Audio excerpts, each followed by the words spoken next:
Oi, pessoal, bem-vindos à nossa aula de farmacognosia, em que hoje, dando continuidade ao estudo dos metabólitos secundários ou especiais, nós vamos trabalhar com os chamados compostos nitrogenados.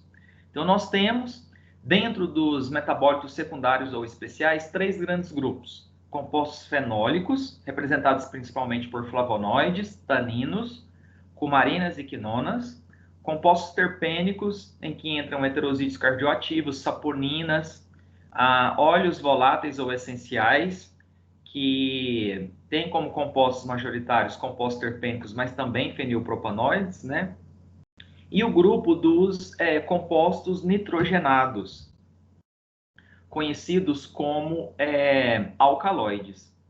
Os alcaloides são metabólitos secundários muito diversificados e bastante abundantes em espécies vegetais e não são exclusivas do reino vegetal. Existem alguns fungos, alguns animais que os produzem, que nós vamos comentar hoje. E alcaloides é um grupo bastante abrangente, porque basicamente eles são caracterizados quimicamente pela presença na molécula de um átomo de azoto, ou o que a gente chama de nitrogênio. Então, os alcaloides são caracterizados por terem um esqueleto carbônico, cadeias carbônicas, contendo o átomo de nitrogênio na molécula, tá ok? Um das espécies vegetais pioneiras fornecedoras de alcaloides foi a Papaver soniferum, ou papoula, né? Aqui nós temos uma flor dessa planta, e a partir da fecundação dos óvulos do ovário da flor por grãos de pólen, né? O óvulo maduro e fecundado originará a semente, e essa fecundação estimula a liberação de hormônios pela planta, que leva ao desenvolvimento da parede do ovário num fruto. E esse fruto, quando é comprimido ou quando se faz injúrias nele, ele libera um suco espesso, chamado de ópio. E esse ópio, ele é repleto de alcaloides. Os alcaloides do ópio foram um dos primeiros alcaloides isolados, né, extraídos a partir de espécies vegetais. Dentre eles a gente tem morfina, codeína, narceína, narcotina e dentre outros. Papaverina. Alcaloides, por serem caracterizados pela presença do átomo de nitrogênio ou azoto da molécula, eles têm caráter básico, tá? Álcali, né, de alcalino, básico. E geralmente a molécula possui uma nomenclatura identificada pelo sufixo ina. Então, morfina, codeína, narceína, tebaína, papaverina, pilocarpina, efedrina, conina, tobacurarina, cocaína, nicotina, escopolamina, iociamina, atropina, reserpina, vinblastina, vincristina, colxina, são todos compostos, né, que apresentam esse sufixo ina. Tem ainda um outro grupo à parte de alcaloides que a gente vai comentar hoje, metilxantinas, que também são cafeína, teofilina, teobromina. Então, esse sufixo ina é bem característico da nomenclatura de grupos de alcaloides.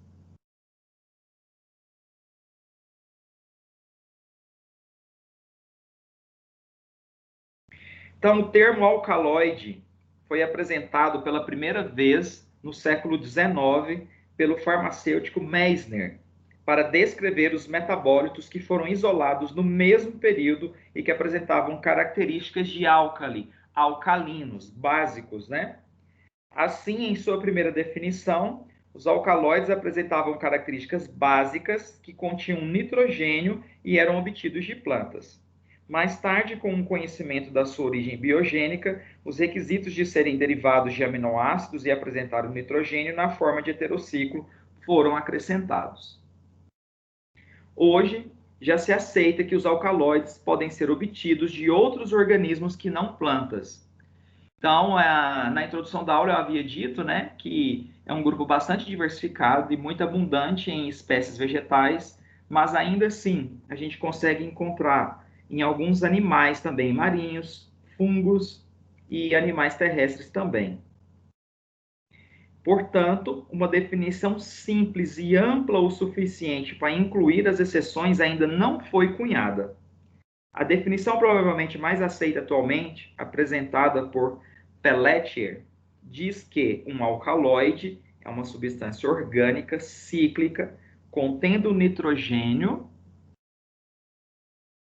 em um estado de oxidação negativo que possui uma distribuição limitada entre os organismos vivos, mais especificamente presentes em espécies vegetais. Os alcaloides formam um grupo bastante heterogêneo de compostos naturais que normalmente apresentam uma estrutura complexa. São constituídos por carbono, hidrogênio e, caracteristicamente, eles apresentam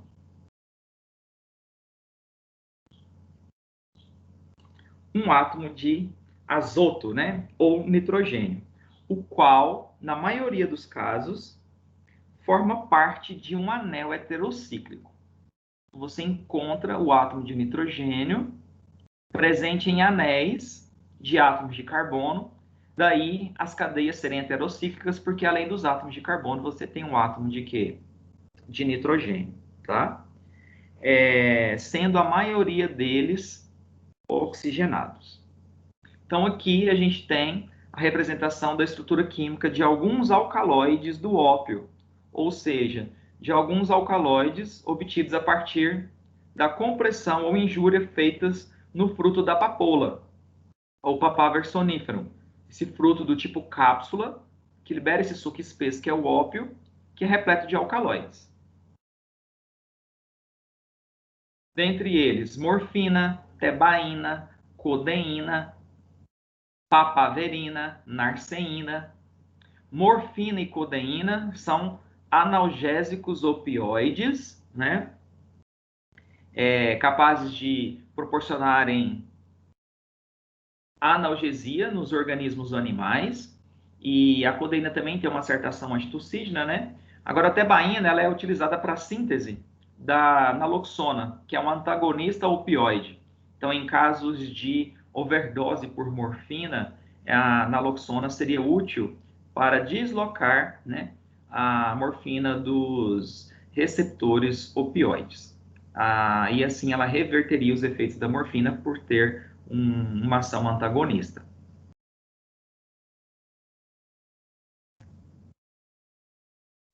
Os alcaloides, eles são providos de uma grande atividade farmacológica e também toxicológica. Então, uma pronunciada e marcante ação fisiológica nos animais e extremamente diversificada.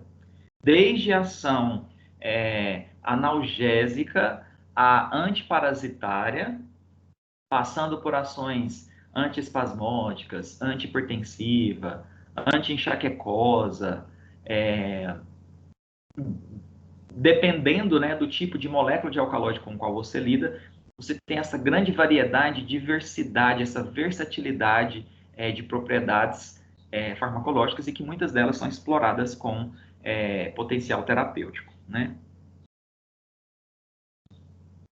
Então, nós temos, por exemplo, a molécula da morfina, como já comentado, extraída a partir da compressão ou injúrias, né, do fruto da Papaver sonnífera ou papoula, esse frutinho do tipo cápsula. A morfina é um analgésico opioide, né, ou seja, ela não apresenta analgesia pelo mesmo mecanismo de ação que analgésicos de ação periférica, não, tipo paracetamol, dipirona, né, que estão mais relacionados à inibição de ciclooxigenases e lipoxigenases, porque diminuindo a produção de prostaglandinas e leucotrienos, que são moléculas pró-inflamatórias que sensibilizam fibras nociceptivas relacionadas à dor, você diminui o processo doloroso, né? Morfina não, codeína, os analgésicos opioides, eles são capazes de se ligar a receptores opioides no sistema nervoso, que é um local em que moléculas analgésicas endógenas do tipo encefalinas se ligam mediante um processo estressante e doloroso muito intenso.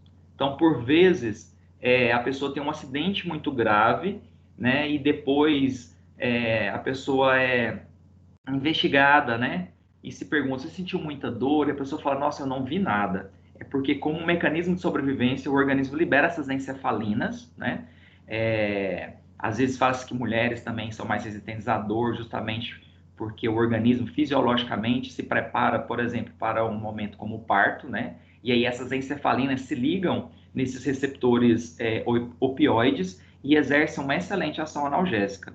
E os alcaloides do ópio, eles são capazes de se ligar a esses mesmos receptores opioides, que são onde encefalinas, moléculas endógenas analgésicas extremamente eficientes se ligam, tá? A ação analgésica ela é tão prazerosa para o organismo que geralmente a morfina é resguardada para casos de pacientes terminais de câncer, justamente porque essa ação analgésica ela leva até alucinações, né? E a pessoa torna-se muito dependente do efeito que a morfina é capaz de causar no organismo. Então, não é para todo e qualquer tipo de dor que se pode utilizar, uma vez que o organismo vai se tornar dependente, tá? Mas para pacientes terminais de câncer, onde as dores são muito intensas, né? Para você melhorar um pouco a qualidade de vida do paciente, geralmente se utiliza em virtude disso, tá?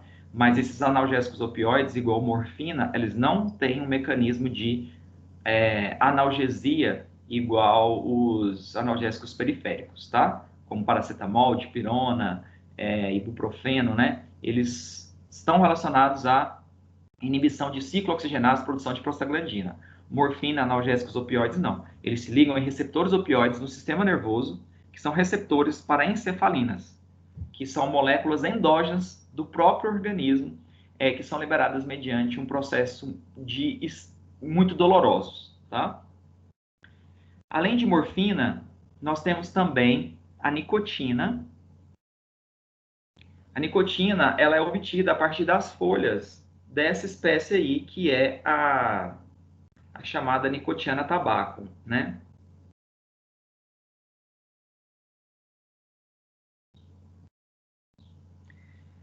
Bom, a nicotina presente, né, no cigarro, né, nos fumos de um modo em geral, ela tem uma ação ativadora do sistema dopaminérgico, ou seja, relacionado à liberação de dopamina, noradrenalina, aumentando o estado de atenção, a sensação de bem-estar, o que é capaz de provocar grande dependência.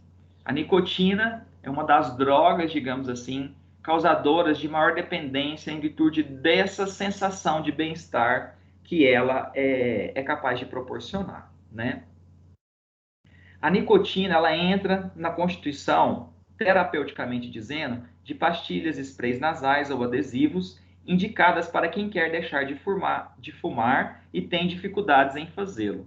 Então, na verdade, as aplicações ou indicações terapêuticas da nicotina são mais para diminuir ou contribuir como um paliativo para pessoas que estão buscando um tratamento antitabagismo, né? Porque depois que a pessoa começa a fazer uso do cigarro, né, do fumo, ela se torna dependente dessa droga, e aí a gente utiliza terapeuticamente a nicotina por meio desses sprays nasais, esses adesivos ou pastilhas, para de modo gradativo tender a diminuir, né, os efeitos da abstinência da nicotina no organismo, tá? Na medicina tradicional, esse tabaco era usado como anestésico, diaforético, sedativo, emético e inseticida. Hoje sabe-se, né, que o abuso do tabagismo contribui para a aterosclerose, deposição de placas de gordura nos vasos sanguíneos, diminuindo a elasticidade vascular, né, e também predispõe a patologias cardíacas, bem como diferentes patologias pulmonares. O tabagismo ocasiona alcatrões durante a combustão do tabaco, que também são altamente cancerígenos e, consequentemente, com repercussões negativas no organismo. Só ilustrando, nós temos também como exemplo, né, de um outro alcaloide a escopolamina. escopolamina, ela tem ações semelhantes à da iociamina e da atropina também, tá? A escopolamina, ela pode ser extraída de algumas espécies do gênero Datura fastuosa, Datura metel, e também uma planta chamada de Datura stramonium, daí escopolamina, tá? A iociamina, ela é jamais extraída da tropa belladonna, e tem-se um pouquinho também de atropina, mas é pouco, pequena quantidade na planta fresca. Aí, geralmente, a iociamina, ela é formada, a atropina, ela é formada por racemização a partir da secagem da planta Atropa belladonna, tá? Escopolamina, ela está não como um medicamento fitoterápico, né, mas como uma molécula isolada no Buscopan, por exemplo, e tanto a escopolamina como a iociamina, né, presente na Atropa belladonna, que por racemização durante o processo de secagem origina a atropina, são drogas, né, anticolinérgicas, ou seja, antiespasmódicas. Elas são capazes de diminuir movimentos peristálticos da musculatura lisa do trato gastrointestinal, vesícula biliar e bexiga, além de diminuir as secreções. Então, é uma droga que está muito relacionada à diminuição de cólicas, né? Que é uma das principais indicações do Buscopan mesmo.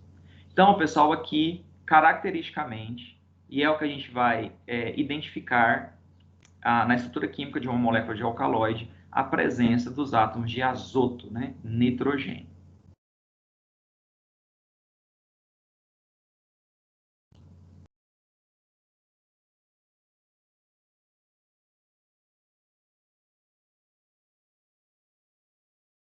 Os alcaloides é um grupo tão diversificado porque, basicamente, eles são caracterizados pela presença do átomo de nitrogênio na molécula, né? Numa função, geralmente amina ou amida. Então, a presença do átomo de nitrogênio pode estar ali na constituição de diferentes cadeias carbônicas. Então, é um grupo muito diversificado e tanto é que naquela rota geral de síntese de metabólitos secundários ou especiais, eles podem ter diversas origens. Então, nós estudamos, né, que todos os metabólitos secundários são derivados de um único precursor, que é a glicose, né, a molécula orgânica de alimento produzida pelos vegetais na fotossíntese, via dois intermediários principais, ou o ácido químico ou a molécula do acetato, acetilcoenzima A. E geralmente os metabólitos secundários vão ser originados a partir de um ou outro precursor intermediário, ou do ácido químico ou do acetato. Alcaloides é um grupo tão abrangente que eles podem ser derivados das duas vias. Então, o ácido químico pode ser convertido por diversas enzimas em alcaloides, que a gente chama de alcaloides aromáticos, né? Porque eles têm anéis aromáticos na sua molécula, que são triptofano, tirosina e fenilalanina. Então, os alcaloides derivados da via do shikmato ou ácido shiquímico são alcaloides derivados dos aminoácidos aromáticos, né? Porque olha lá, triptofano, tirosina e fenilalanina têm um anel aromático. E por serem aminoácidos, eles têm o grupamento ácido e o grupamento amino. E o grupamento amino vai ser fornecedor de átomos de nitrogênio para esses alcaloides. Esses alcaloides pertencem a que grupo derivado do shikmato? Os indólicos quinolínicos, os protoalcaloides, os isoquinolínicos e os benzil-isoquinolínicos. Pela via do acetato, a gente tem, né, a entrada dessa molécula no ciclo de Krebs ou ciclo dos ácidos tricarboxílicos da própria respiração celular, em que alguns intermediários do ciclo permitem, por meio da ação de outras enzimas, convertê-los em dois aminoácidos, a ornitina e a lisina, que também, por serem aminoácidos, têm átomos de nitrogênio e vão fornecer a estrutura, né, do esqueleto carbônico, do núcleo fundamental, e o átomo de azoto ou nitrogênio para constituir outros grupos de alcaloides. Então, pela via da acetilcoenzima A, o acetato, pelo ciclo de Krebs ou ciclo dos ácidos tricarboxílicos, via ornitina e lisina, a gente tem a síntese de alcaloides tropânicos, indólicos, pirrolidínicos, pirrolizidínicos, piperidínicos, piridínicos e os quinolizidínicos.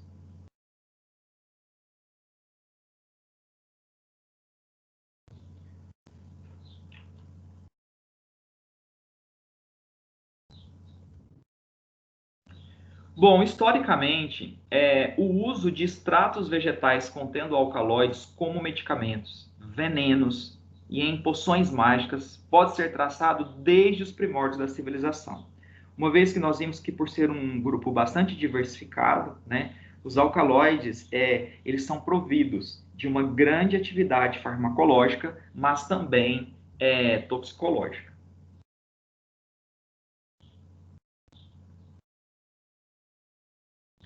Então, na Grécia Antiga, um filósofo chamado de Sócrates, que acreditava-se que estava influenciando negativamente, principalmente, a mente, né, de populações jovens. Ele foi executado com a administração de uma bebida obtida através do extrato de uma planta, que é a cicuta, nome científico Conium maculatum.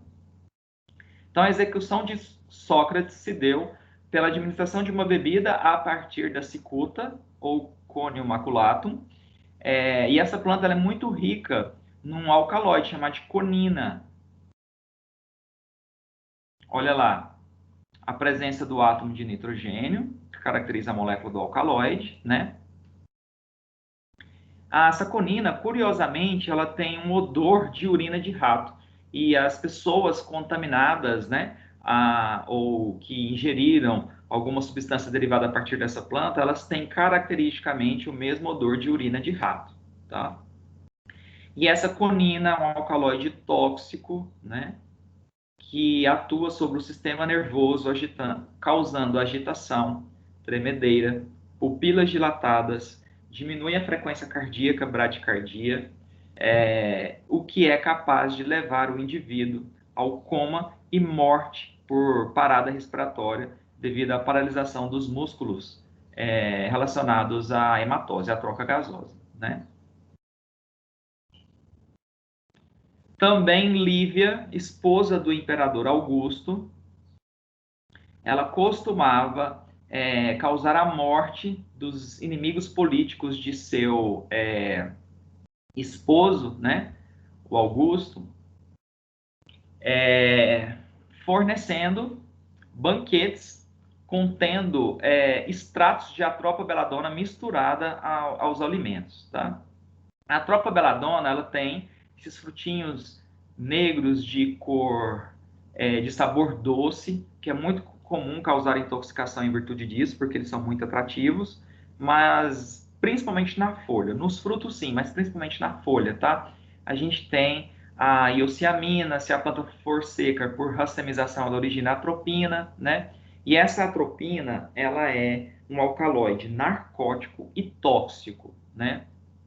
Então, ela era capaz de causar a morte dos inimigos políticos do seu esposo, o imperador Augusto, servindo banquetes e misturado aos alimentos alguns fragmentos, né, e derivados da folha da tropa belladonna, a atropina, que também é capaz de causar a morte por induzir a parada cardiorrespiratória, né, tremedeira, agitação. E hoje se utiliza a atropina com propriedades terapêuticas, assim como a iociamina e também a escopolamina, mas não como um fitoterápico, não como um extrato, um derivado de droga vegetal, mas sim como um medicamento fitoterápico com a molécula isolada, purificada, com total controle da dosagem, né, para que se tenha o efeito terapêutico sem riscos de intoxicação. Já dizia, né, Hipócrates, a diferença entre veneno e remédio é a dose. E no caso da atropina, isso é muito verídico, tá certo? A tropa belladonna, esse nome também é dado pelo fato de que geralmente os alcaloides, eles têm essa propriedade, assim como a gente comentou também da conina, de dilatar pupilas. Então, esses frutos da belladonna de cor negra e de sabor doce, né, e que tem uma concentração menor do que de atropina do que nas folhas, ao serem ingeridos com menor risco de intoxicação, as damas, né, na época desses bailes, em castelos antigamente, elas ingeriam algum desses frutos e isso causava dilatação da pupila. então elas ficavam com um olhar mais expressivo. Daí o nome belladonna.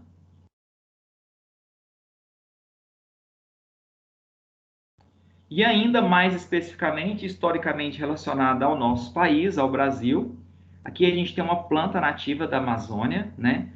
Nome científico Condodendron tomentosum, que é o curare.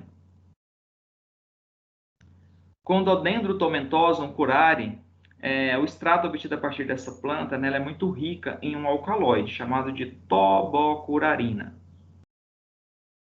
E as moléculas dos alcaloides, sempre lembrando, caracterizadas pela presença do átomo de quê? De nitrogênio, né? Então aqui nós falamos da conina, atropina, e na tobocurarina não vai ser diferente, como um alcaloide também, presença do átomo de azoto, nitrogênio.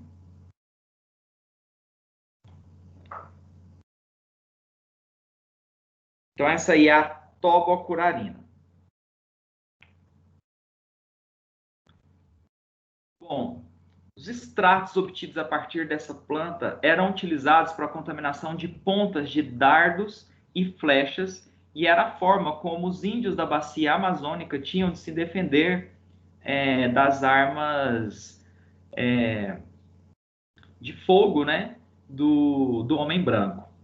E a tobocurarina, o extrato dela era utilizado por quê? Porque esse alcaloide, do ponto de vista medicinal, né, presente no curare, ele age como um antagonista competitivo para a acetilcolina, ligando-se a receptores nicotínicos presentes na placa terminal. Como resultado, ele tem um bloqueio da transmissão neuromuscular e paralisia muscular do animal atingido por flechas contaminadas ou dardos em até 4 minutos. Então, ele é capaz, né, a tobocurarina é capaz de levar o animal à morte também por parada respiratória, pela paralisação dos músculos cardiorrespiratórios. Os alcaloides são metabólitos secundários muito abrangentes, diversificados, encontrados em muitas espécies vegetais, e a localização também que eles podem ser encontrados é muito variada. Ou seja, para cada espécie, a gente vai ter o armazenamento de alcaloides em diferentes órgãos. Então, eles podem ser encontrados em órgãos vegetativos, raiz, caule e folha, ou reprodutivos, flor, fruto e semente, dependendo da espécie em questão, né? Então, por exemplo, a gente pode encontrar alcaloides em cascas, como a da Cinchona officinalis, ou quina, em que a gente tem um alcaloide que é a quinina, que tem ação antimalárica sobre o Plasmodium vivax, causador da malária. A gente encontra também nas cascas do fruto, né, do exocarpo, da Punica granatum, que é a romã, que tem uma excelente ação anti-inflamatória, principalmente para amigdalite, né? Relacionadas ao sistema respiratório. A gente tem alcaloides do tipo peletierina ou sufixo ina. Então, nas cascas da quinaquinina, né? Da romã, peletierina, metilpeletierina, pseudopeletierina e isopeletierina. Na raiz da ipeca, a gente tem um alcaloide que é a emetina, que tem ação emética, que induz ao vômito. Índios utilizam muito chá de ipeca quando se verifica a contaminação, né, por alguma substância para induzir ao vômito. A gente tem alcaloides também em frutos, como da papoula, papaver sonífero, como a gente já viu hoje, que a compressão ou injúrias realizadas nesse fruto liberam um suco espesso, que é o ópio, repleto de alcaloides, codeína, morfina, narceína, tebaína, papaverina, que tem ação anticolinérgica, antiespasmódica também. A gente encontra alcaloides também nas folhas do jaborandi. O jaborandi, ele vai ser rico num alcaloide chamado de pilocarpina. Então, de novo, né, o sufixo ina. E essa pilocarpina é uma droga parasimpatomimética, ou seja, ela mimetiva as ações do sistema parasimpático, que é o que utiliza acetilcolina como neurotransmissor. O simpático é adrenérgico, né? Porque utiliza noradrenalina. A pilocarpina ela tem ação colinérgica direta sobre receptores neuromuscarínicos e musculatura lisa da íris e glândulas de secreção. A sua ação estimulante da salivação também tem sido usada no tratamento da xerostomia, que é aquela secura da boca, porque por mimetizar ações do sistema nervoso parasimpático, ela é capaz de induzir a salivação, tá? Muito comum em pacientes, essa secura da boca ou xerostomia, a gente encontra muito no tratamento de radioquimioterapia do cancro de garganta. Então, durante o tratamento de câncer de garganta, né, a radioterapia e quimioterapia causa muito essa secura, e a pilocarpina viria como um paliativo para esse efeito, né? Quando empregada na área da oftalmologia, na forma de colírio, por ser uma droga parasimpatomimética, ela exerce uma ação como miótica, ou seja, ela causa contração da pupila, diminuindo a pressão intraocular, o que é extremamente útil, né, no caso de glaucoma. Em folhas, não só em folhas, a gente viu também que essa outra planta, que é a tropa belladonna, ela tem uns frutinhos, né, enegrecidos e de sabor doce, em que a gente pode encontrar tropina, mas é principalmente nas folhas, né? Que é aquele alcaloide narcótico, né? Tóxico, mas com total controle da dosagem, ela exerce terapeuticamente uma ação anticolinérgica, antiespasmódica.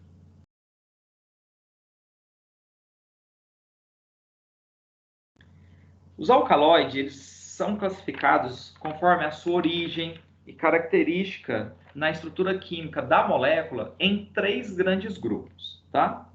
E dentro de cada grupo a gente tem as diferentes classes, né? Então nós temos 3 grandes grupos, que seriam os alcaloides verdadeiros, que é o grupo mais diversificado, os protoalcaloides e os pseudoalcaloides. Como que a gente caracteriza e identifica cada um deles?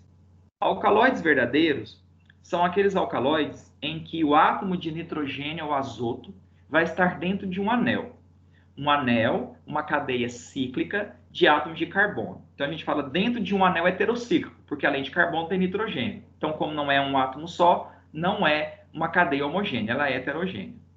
Então, os alcaloides verdadeiros possuem um átomo de nitrogênio dentro de um anel heterocíclico e são derivados de aminoácidos. São aminoácidos que geram a síntese desses alcaloides verdadeiros. E a gente sempre encontra que a maioria dos casos que a gente viu aqui como exemplo, de azoto ou átomo de nitrogênio dentro de um anel.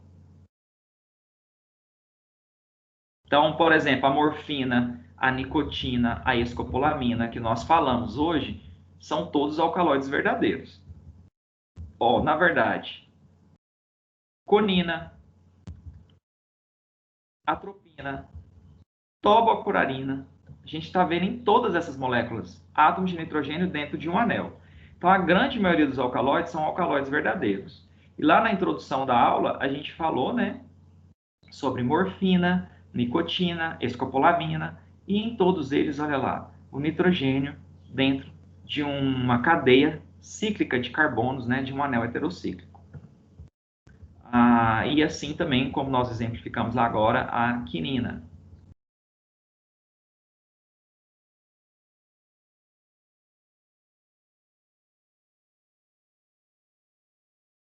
Então, se um alcaloide for sintetizado a partir de um aminoácido, tiver o átomo de nitrogênio dentro de uma cadeia cíclica ou um anel de carbonos, num anel heterocíclico, né? A gente tem um alcaloide verdadeiro, tá?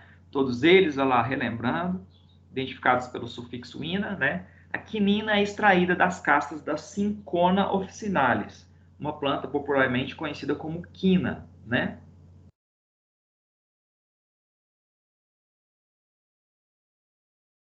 Bom, essa quinina, ela é um alcaloide, né? Geralmente com propriedades, né, antimaláricas, ou seja, utilizadas no tratamento da malária, tá? Ela tem ação contra o Plasmodium vivax, né? Ela é usada também para estimular o apetite, em casos de infartamento, dispepsia. Dispepsia é aquela azia, empachamento pós-prandial, em que a pessoa se sente ansiada, né? Ela é também utilizada popularmente nos sintomas febris e gripais e topicamente para o tratamento de afecções do couro cabeludo que originam descamação. A quinina, que é isolada da casca da quina, é também muito usada como profilática e no tratamento da malária, que é causada por um protozoário, Plasmodium vivax, tá? Ela foi muito utilizada para a extração dos alcaloides até a obtenção de derivados sintéticos. Então, a partir da quinina é que se sintetizou, né, que se obteve por semissíntese em laboratório, mefloquina, cloroquina, hidroxicloroquina, que são moléculas derivadas da quinina e que também têm uma certa ação na malária, né? Atualmente, embora os fármacos de síntese tipo cloroquina, né, sejam mais usados, a quinina é considerada muito eficaz contra o Plasmodium falciparum, que é uma das espécies causadoras da malária.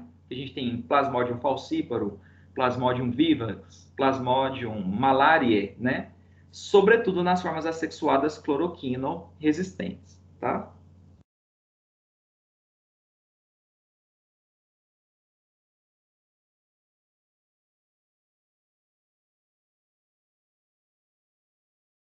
Então, os alcaloides verdadeiros, eles vão constituir a maior parte dos alcaloides que nós conhecemos, né? Todos eles tendo o átomo de nitrogênio dentro de uma cadeia ou anel, né? Cadeia cíclica de carbonos.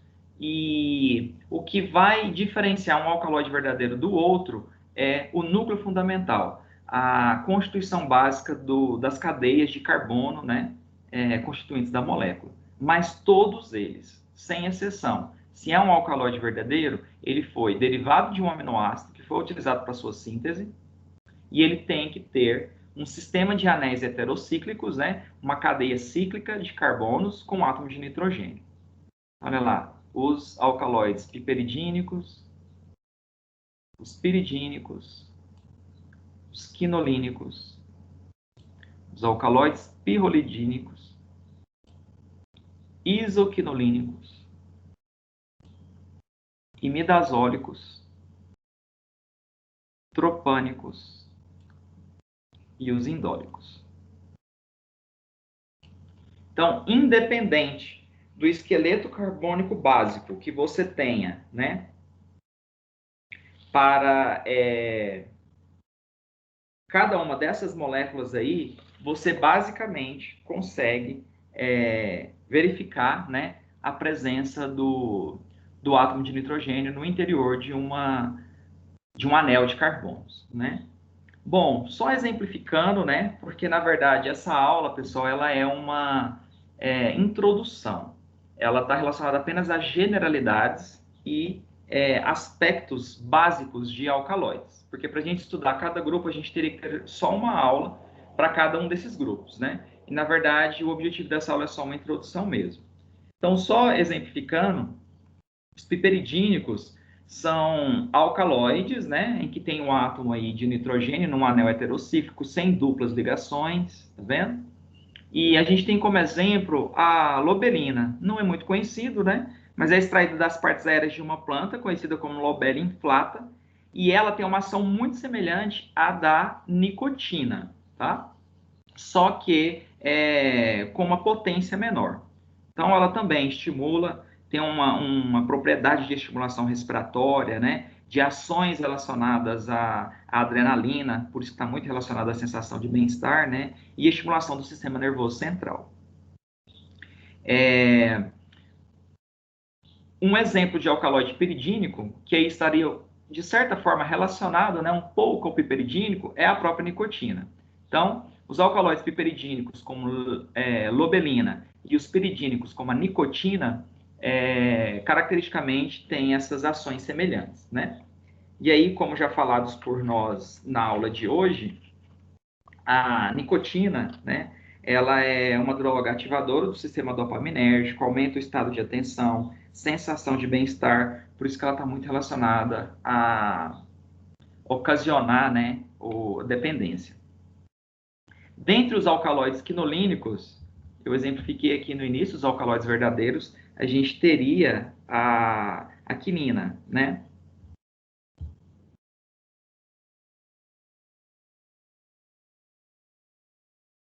Então, uma das principais propriedades da quinina extraída das cascas, né, da Cinchona officinalis ou da quina, a gente tem essa propriedade antimalárica. E a partir da quinina, a gente também obteve derivados, né, sintéticos obtidos em laboratório, como cloroquina, mefloquina, hidroxicloroquina, que também foram desenvolvidas, né, com a função de atuar sobre variedades resistentes de plasmodium, né?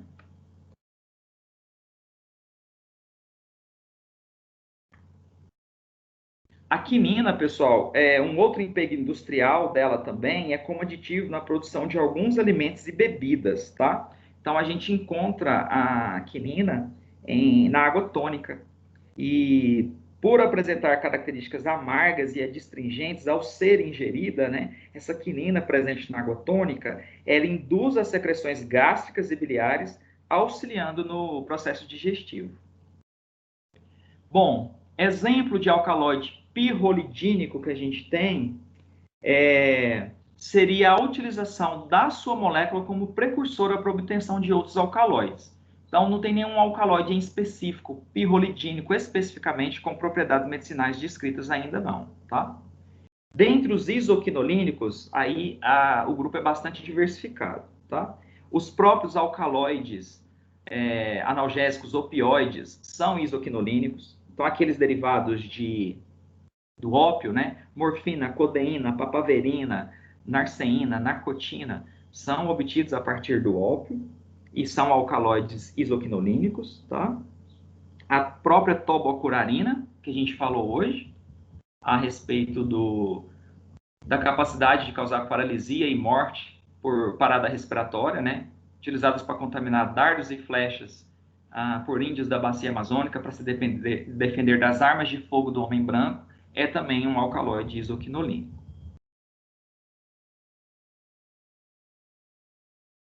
Além dos analgésicos opioides e da tobocurarina, a emetina, obtida a partir da raiz da ipeca, que é capaz de induzir ao vômito, tem ação emética da emetina, é um alcaloide isoquinolínico também. E ainda, para fechar o grupo dos isoquinolínicos, eu destaco a boldina, né? Que está presente no boldo, o Peumus boldus, e que é muito utilizada em casos de dispepsia, azia, empachamento pós-prandial, quando a pessoa se sente ansiada após a ingestão de comidas geralmente muito gordurosas, né? Então, a boldina, ela é encontrada, né, principalmente nas folhas do boldo do Chile, que a gente tem um boldo brasileiro também, que é o Plectranthus barbatus, né? Mas aqui a gente está falando do Peumus boldus mesmo, do boldo do Chile. E tem estudos que demonstram que essa boldina, isoladamente, apresenta ação colerética e colagoga. Colerética é a capacidade que a substância tem de induzir a produção de bile no fígado. E colagoga, a capacidade de induzir a contração da vesícula biliar para liberar a bile no intestino. Por isso que ela é utilizada nesse empachamento pós-prandial, quando a pessoa se sente ansiada, principalmente depois, né, de comidas gordurosas, de um churrasco, por exemplo, né? Ela é considerado o principal responsável pela atividade farmacológica e marcador químico da espécie Peumus boldus, né? Ela também é capaz de inibir contrações peristálticas no intestino delgado por meio de ações anticolinérgicas. A boldina apresenta outras propriedades, tá? Ela também é anti-inflamatória, antidiabética, antinociceptiva. Isso significa que ela é capaz de diminuir a dor relacionada a processos inflamatórios, tá? Porque as prostaglandinas, elas são capazes de sensibilizar fibras nociceptivas relacionadas à dor. Então, a boldina, com essa propriedade antinociceptiva, significa que ela diminui a dor relacionada ao processo inflamatório. Além disso, também ela tem ação anti-aterogênica, ou seja, ela diminui a deposição de placas de gordura nos vasos sanguíneos, que é a aterosclerose, e ela é uma protetora endotelial também. Alcaloides imidazólicos, nesse grupo, a gente destaca a pilocarpina, já falada hoje, né? Extraída das folhas do jaborandi, que basicamente a sua utilidade terapêutica, né? Estaria mais relacionadas ao uso em colírios para causar contração da pupila, ou seja, miose, que diminui a pressão intraocular e que seria extremamente importante para tratamento do glaucoma, né? Dentro do grupo dos tropânicos, nós temos aqueles lá que são extraídos das espécies da tura, né? E a tropa-beladona também, porque dentre os tropânicos a gente destaca iociamina, atropina e escopolamina, que são aqueles alcaloides de ação anticolinérgica, antiespasmódica, que diminui movimentos peristálticos da musculatura lisa do trato gastrointestinal, vesícula biliar e bexiga, né? Estão muito relacionados a cólicas, né? E, caracteristicamente, no grupo dos tropânicos, a gente tem também a coca, né? A partir do qual, das suas folhas, se extrai a cocaína. É uma planta conhecida como Erythroxylum coca, né? Que é uma droga recreativa, né? Mas, terapeuticamente dizendo, ela é uma bloqueadora de canais de cálcio. Então, ela é muito utilizada como um anestésico local, tá? Mas o principal do uso dela é mais com esse efeito recreativo mesmo, né? E ainda temos, como alcaloides verdadeiros, o grupo dos alcaloides indólicos. Nos indólicos nós temos vincristina e vinblastina, que são alcaloides derivados da vinca com propriedade antineoplásica, utilizada no tratamento do câncer mesmo. A reserpina, que tem ação antipertensiva, e a ergotamina, que é um alcaloide extraído de fungo com propriedades anti-enxaquecosas. A ergotamina é um alcaloide que está muito presente em formulações para enxaqueca. Cefálium, por exemplo, cefalívio, né?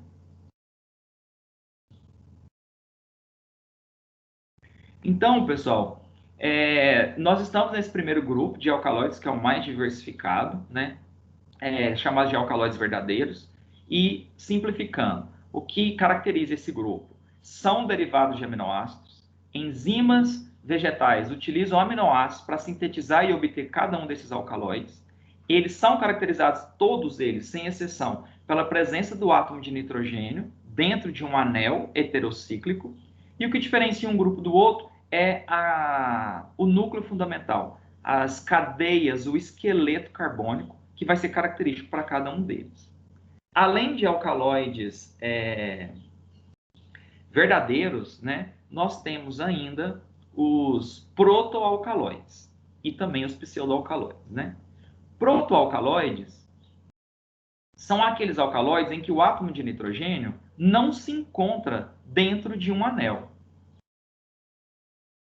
Para ser alcaloide, você tem que ter o átomo de nitrogênio, mas no caso dos protoalcaloides, esse nitrogênio ele vai estar presente não dentro da cadeia cíclica de carbonos, mas sim numa cadeia lateral, como visualizado aqui para a efedrina, que é uma gimnosperma, né, do gênero Ephedra. E se esse nitrogênio estivesse dentro dessa cadeia cíclica ou desse anel de carbono, aí seria um alcaloide verdadeiro, tá? Mas não é. Então, os protoalcaloides são derivados de aminoácidos, mas o que diferencia dos alcaloides verdadeiros é a presença do nitrogênio numa cadeia lateral e não dentro de um anel. Não pertence a um anel o átomo de nitrogênio ou azoto, e sim a uma cadeia lateral, tá? Então, um exemplo de protoalcaloide que a gente tem é a efedrina, né?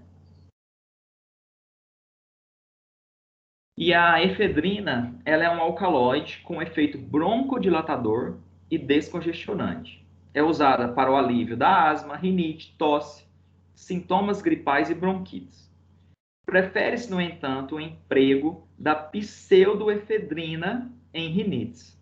A efedrina é normalmente incluída em suplementos de perda de peso devido a seus efeitos estimulantes. Ela tem uma ação idêntica à adrenalina. Então, ela mimetiza as ações de adrenalina. Ela é um alcaloide, né, adrenérgico.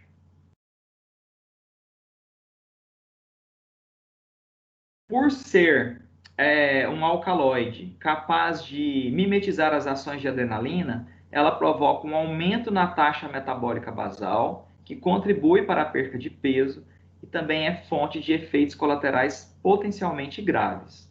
Em doses muito elevadas, verifica-se efeitos simpatomiméticos, ou seja, se ela mimetiza ações de adrenalina, ela mimetiza ações do sistema nervoso simpático mesmo, né, que é o adrenérgico, que inclui agitação, hiperatividade, midríase, taquicardia, arritmia, ansiedade, vômitos. E a efedrina, né, na verdade mais a pseudoefedrina, com total controle da dosagem, ela também é utilizada em caso de hipotensão. Ela é uma droga hipertensiva, ela aumenta a pressão. Tem uma apresentação comercial que é o Efortil, que tem pseudoefedrina com essa propriedade, tá? Pressão arterial muito baixa, aí você usa a pseudoefedrina. Por mimetizar ações de adrenalina, ela tem ação hipertensiva, né? E não antihipertensiva. Então, é um dos exemplos que a gente tem de protoalcaloides com propriedades medicinais e um dos únicos, tá? Uma vez que o grupo mais diversificado é o dos alcaloides verdadeiros mesmo.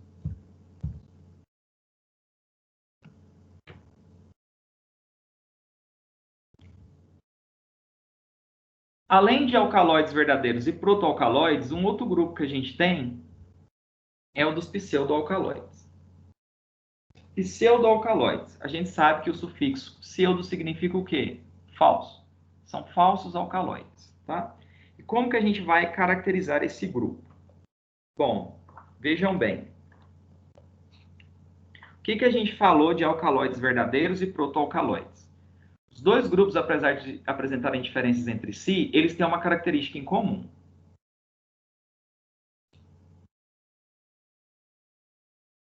Tanto protoalcaloides como alcaloides verdadeiros, eles são originados, né? A biossíntese se dá através de um aminoácido. Então, alcaloide verdadeiro e protoalcaloide, eles se originam de aminoácido. Essa é a semelhança entre eles. Qual a diferença? Que no verdadeiro o nitrogênio está dentro de um anel heterocíclico e o protoalcaloide está numa cadeia lateral. Os pseudoalcaloides, a única semelhança com o alcaloide verdadeiro e protoalcaloide é que eles têm o átomo de nitrogênio. São compostos nitrogenados, mas não são derivados de aminoácidos. Daí o nome pseudo, é como se fosse um falso alcaloide. Ué, professor, então eles são derivados de quê? De bases nitrogenadas púricas, que entram inclusive na constituição do DNA.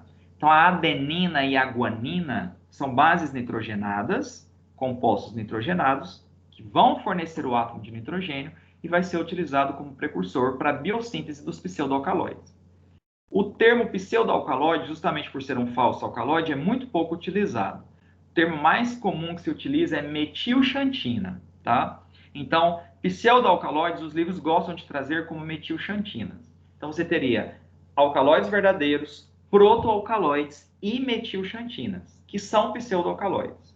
Pseudoalcaloide e metilxantina são termos, de certa forma, utilizados como sinônimos, mas o mais indicado é utilizar o termo metilxantina, que seria, né, um composto nitrogenado que não é derivado de aminoácido, como os protoalcaloides e os alcaloides verdadeiros, né?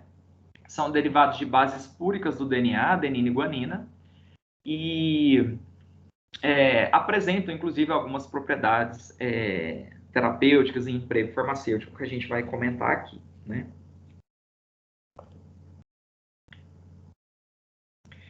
Então, pessoal, essas metilxantinas, elas são consideradas substâncias farmacologicamente ativas com consumo mais difundido no mundo. São constituintes químicos de várias bebidas alimentícias ou estimulantes não alcoólicas, como o café, o chá da Índia, que é o conhecido chá verde, guaraná, cola e chocolate. Consumidas como preparações caseiras ou produtos industrializados, tendo grande importância econômica e cultural.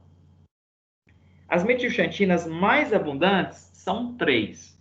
Uma delas é a cafeína, que a gente vai comentar, muito presente no café, no chá verde, no guaraná.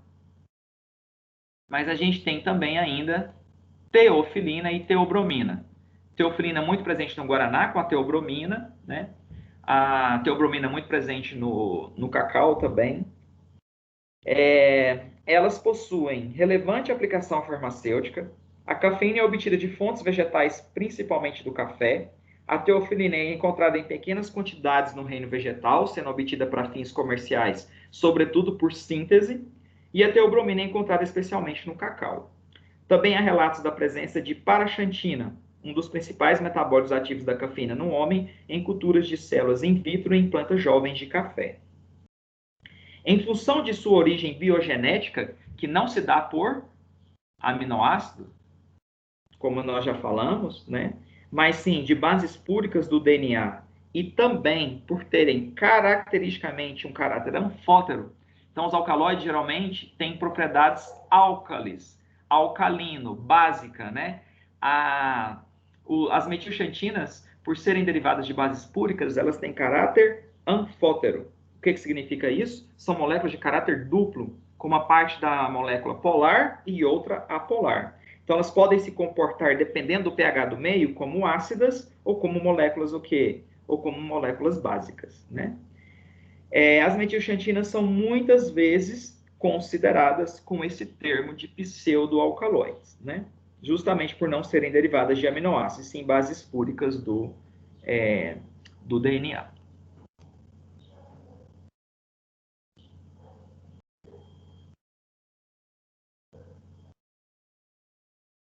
Então, uma das principais metilxantinas que a gente tem obtidas, por exemplo, não só, né, porque está em outras drogas vegetais, como o chá verde, o guaraná, que é a paulínia cupana, mas muito presente nas sementes da cófea arábica, né, é a cafeína.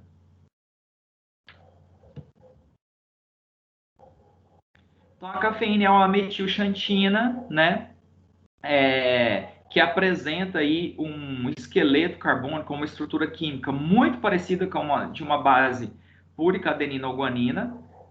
Se vocês olharem lá nos nucleotídeos, né, nas bases nitrogenadas adenina e guanina, elas são formadas por dois anéis heterocíclicos condensados, então muito semelhante à molécula da cafeína, e a gente vai observar isso para as outras metilxantinas também, que é a teofilina e teobromina.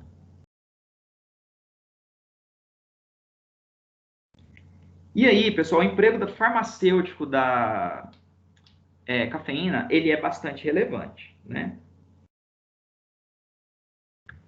Ela entra na composição de diversos medicamentos analgésicos, antipiréticos, antigripais, né? Então é muito comum você encontrar aí a cafeína associada com ácido acetilsalicílico, paracetamol, codeína, dihidroergotamina, no alívio ou abortamento das crises de enxaqueca.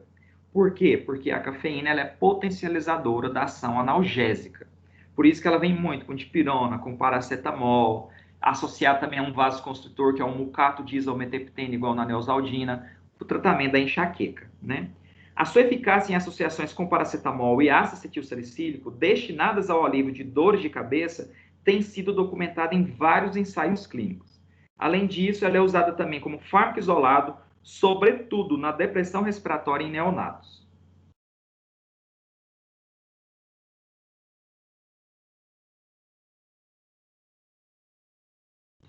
Bebidas contendo cafeína ou preparados à base de guaraná são amplamente utilizados na medicina popular e comercializados como estimulantes, também como tônicos e revigorantes.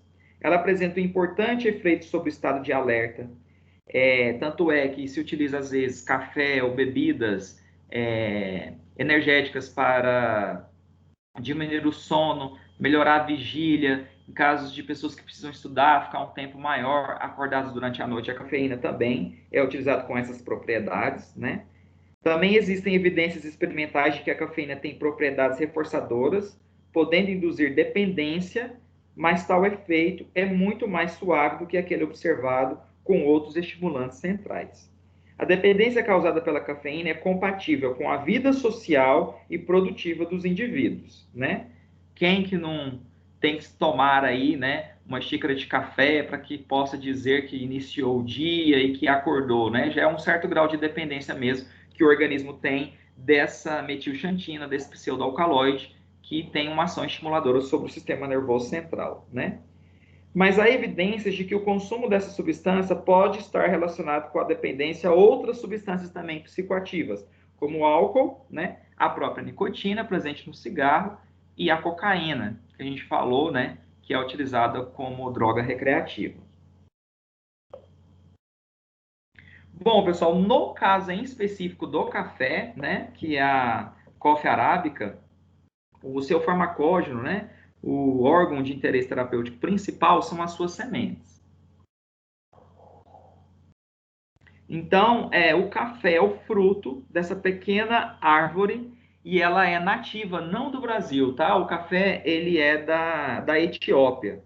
E o farmacógeno, como eu disse para vocês, é constituído pelas sementes destituídas do pericarpo do fruto, né? Então, o fruto é formado pela parede, originada a partir do desenvolvimento do ovário e as sementes. Se você tirar a parede do ovário que se desenvolveu no fruto, que é o pericarpo, só sobra as sementes. Então, o farmacógeno, no caso da coffea arábica, são essas sementes. Pode ser obtido por via úmida, fermentação e lavagem, ou por via seca, secagem e retirada mecânica da casca. Tá? A droga é utilizada para a manufatura de uma bebida estimulante alimentício, café, e para a extração da cafeína. A descafeinização pode ser realizada de forma direta ou indireta.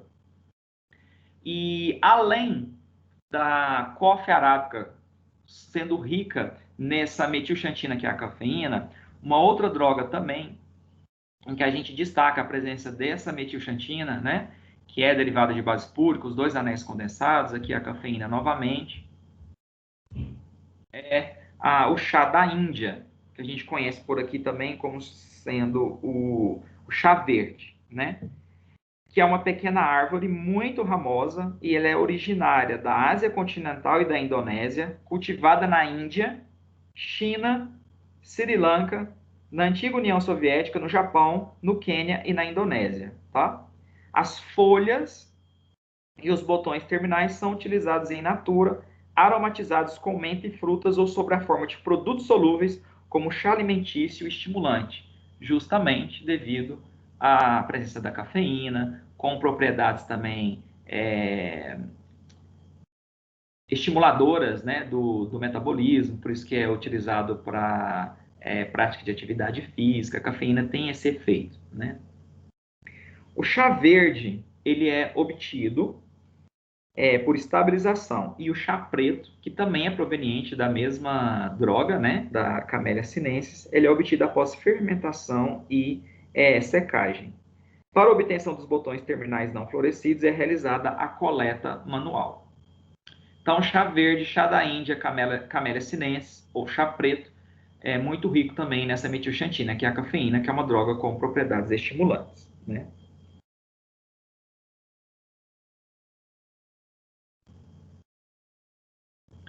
Paulínia cupana, guaraná, apresenta esses frutos do tipo cápsula em cachos e as suas sementes são muito ricas em uma variedade de metilxantinas ou pseudoalcaloides.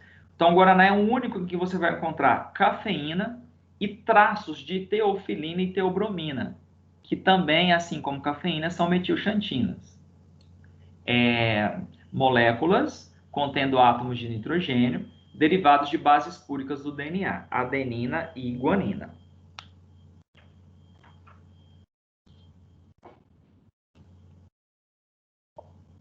O Guaraná ele é originário da Amazônia brasileira e venezuelana e das Guianas, tá? Cultivada na Amazônia, principalmente na região de Maués. As sementes, que constituem o seu farmacógeno, né, torradas e privadas de tegumento, são transformadas em pasta com água e, por fim, com farinha de mandioca, soldadas em pães de guaraná e defumadas por dias até o completo endurecimento, para utilização como estimulante e revigorante pelos indígenas e na medicina popular ocidental. A droga está descrita em todas as edições da farmacopeia brasileira e com essas propriedades, né? Estimulante e revigorante, principalmente devido à presença da cafeína, tá? Mas a gente tem também no Guaraná traços de duas outras metilxantinas no Guaraná. Além da cafeína, a gente tem também a teofilina. Tá vendo que são moléculas muito semelhantes? Dois anéis heterocíclicos condensados com os átomos de nitrogênio, né? Mudando só a posição de alguns grupamentos, como metil, né? A posição do grupamento cetona, C-O.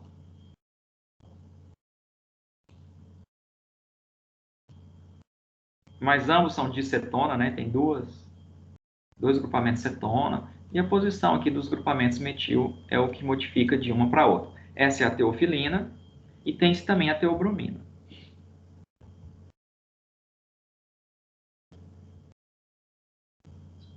Que, novamente, as diferenças estão basicamente na presença dos grupamentos cetona, que aqui para a teobromina é idêntica à teofilina, a não ser, né, aqui pelo nitrogênio que está ligado ao hidrogênio, aqui está ligado a um radical metil, né? Aqui a gente tem um hidrogênio e aqui o radical metil. Então, teofilina e teobromina, as diferenças entre eles são muito sutis. É mais basicamente só a presença desses grupamentos metil e do hidrogênio aqui.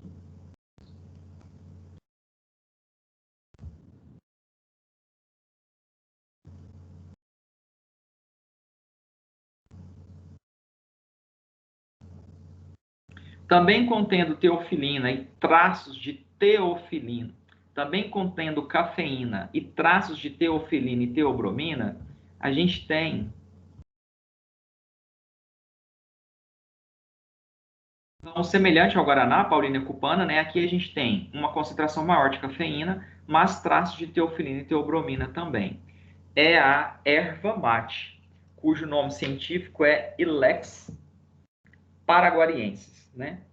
A erva mate, pessoal, ela é uma árvore nativa do sul da América do Sul, atualmente também cultivada no sul do Brasil, Argentina, Paraguai, Uruguai, tem grande importância econômica e cultural. Suas folhas, como aí ilustradas, estabilizadas e rasuradas, são muito utilizadas para a preparação de algumas bebidas alimentícias e estimulantes, como chá, e serve também para o preparo do chimarrão e do tererê, que são bebidas, né, típicas de cada região. Ela também vem sendo consumida no mercado europeu como matéria-prima para obtenção de produtos fitoterápicos indicados como auxiliares em regimes hipocalóricos, justamente devido às suas propriedades estimulantes do metabolismo, né? E alguns trabalhos também na literatura indicam que a erva mate pode ser eficaz no tratamento da obesidade, pela melhora dos parâmetros do metabolismo lipídico, entre outros efeitos bioquímicos.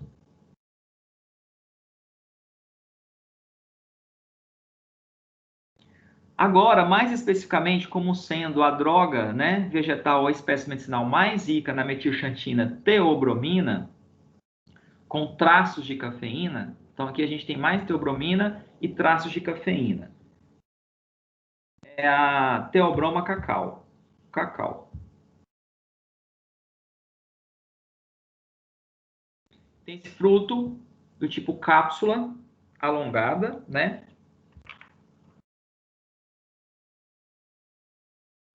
O cacau é o fruto de uma árvore chamada cacaueiro. Ela é originada da América tropical e cultivada no Sudeste Asiático, África e na América do Sul, principalmente no Brasil e Equador, tá? As sementes que constituem o seu farmacógeno, né? Então, do fruto, tirando o pericarpo, você tem as sementes. Submetidas à fermentação e torrefação, são utilizadas para a extração da manteiga de cacau e de teobromina para a indústria do chocolate. A manteiga de cacau é utilizada como recipiente graxo, né, gorduroso, em alimentos e produtos farmacêuticos, mas vem sendo gradualmente substituída por produtos semissintéticos de melhor conservação. Além de teobromina, como metilxantina e traços de cafeína, o cacau também é muito rico em flavonoides, que tem ação antioxidante, que a gente estudou já esse grupo, né? Por isso que o chocolate com maior porcentagem de cacau, 70%, 85%, é considerado mais saudável, uma vez que por ter maior quantidade dessa manteiga derivada do cacau, ela vai exercer propriedades antioxidantes maiores do que o chocolate ao leite, que tem muita gordura, né?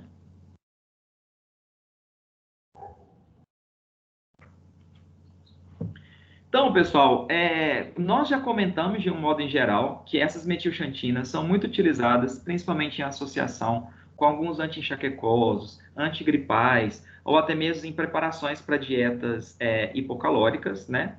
Mas é bem descrito na literatura as suas propriedades farmacológicas e usos terapêuticos. Para essas três principais metilxantinas ou pseudoalcaloides que a gente tem, né? Que são cafeína, teofilina e teobromina. Então, sobre o sistema nervoso central, as metilxantinas são estimulantes, facilitam a atividade cortical, inibe o sono, diminui a sensação de fadiga, estimula os centros respiratórios e vasomotores bulbares, reduz a sensibilidade de quimiorreceptores ao dióxido de carbono e há controvérsias sobre se essa atividade é mais marcante para cafeína ou para teofilina, porque para ambas é descrita essa propriedade, né? De inibir sono, de serem estimulantes do sistema nervoso central, e aí os estudos ainda não são conclusivos se isso seria mais potente para cafeína ou para teofilina e vice-versa, né? Sobre o sistema cardiovascular, a gente observa que essas metilxantinas possuem ação inotrópica positiva, ou seja, elas aumentam a força de contratividade do coração, aumenta a frequência e o débito cardíaco e coronariano. Teofilina possui efeito mais marcante, tá? Para essa característica do que a cafeína. A cafeína causa vasoconstrição do sistema vascular cerebral, por isso que ela é muito utilizada em associação com anti-enxaquecosos, porque a dor de cabeça ela é causada por vasodilatação. E a cafeína tem essa ação vasoconstritora, né? Age também como vasodilatador coronariano periférico, né? Agora, no sistema nervoso central, ela causa vasoconstrição.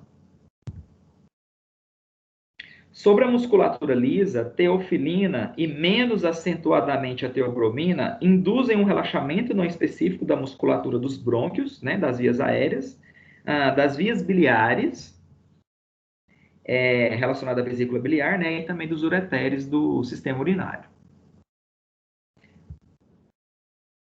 Sobre a musculatura estriada, nós temos uma estimulação da contração dos músculos, o que reduz a fadiga muscular. Tal efeito ele é mais pronunciado para a cafeína. Sobre a diurese, a teobromina e a teofilina aumentam o débito sanguíneo renal e a filtração glomerular, né? Possuindo uma atividade diurética bastante notável. O efeito ele é mais duradouro para a teobromina do que para a teofilina. Cafeína, devido a essas propriedades de estimulação sobre o sistema nervoso central, sobre potencializador da ação analgésica e também como vasoconstritor vascular cerebral, né? Ela entra na composição de diversos analgésicos, antipiréticos, antigripais e em medicamentos para alívio ou abortamento das crises de enxaqueca.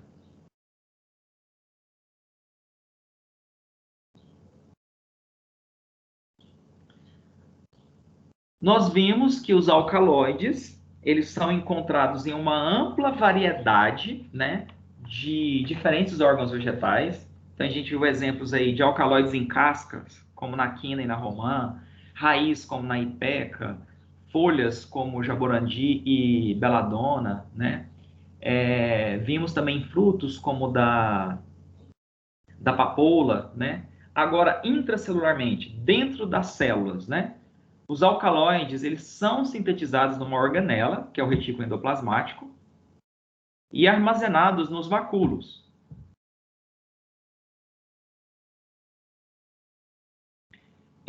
Geralmente, os locais de armazenamento e estoque de alcaloides podem não ser os mesmos aonde o órgão foi responsável pela sua produção ou sua biossíntese. Então, por vezes, há produção por células de alcaloides de determinado órgão, mas eles acabam sendo estocados e armazenados em outro, tá? Então, um exemplo bem característico disso é a nicotina tabaco, que a gente encontra, né, a maior concentração do alcaloide de nicotina nas folhas. Entretanto, eles são sintetizados em células da raiz. Então, a nicotina ela é sintetizada na raiz da nicotina tabaco e armazenada em folhas. Já a lupina dessa outra espécie ao contrário, ela é sintetizada nas folhas e armazenada em raízes. Só para ilustrar o fato de que o local de estoque ou armazenamento do alcaloide pode não ser o mesmo de síntese, tá?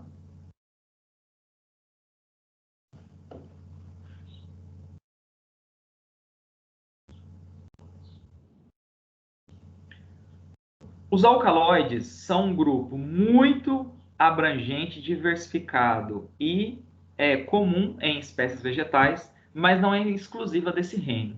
Então, existem fungos animais que são produtores de alcaloides, tá?